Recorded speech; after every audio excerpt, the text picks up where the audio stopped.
To record a call, we could go to the activity tab and create a new activity. Here list all the activity type you can create.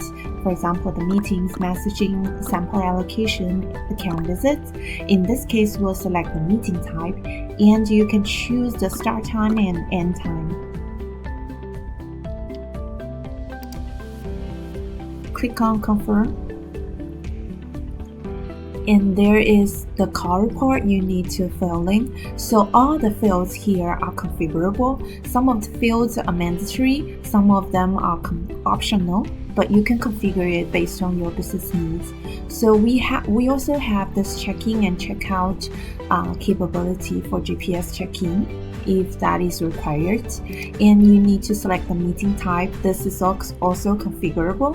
So in this case, we'll select face-to-face meeting.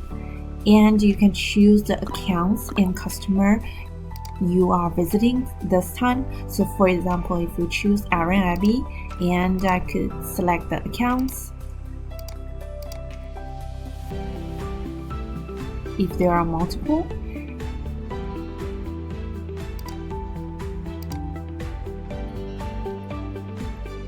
and now we can select the contents.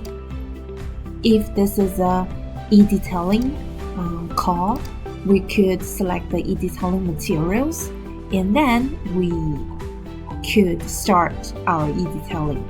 So in the actual case, if you want to do face-to-face e-detailing, you could just simply select present and start the presentation.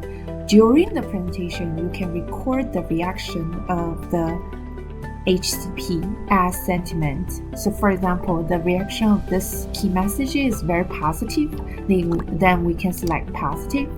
And for this one, it's relatively neutral, so we can select neutral.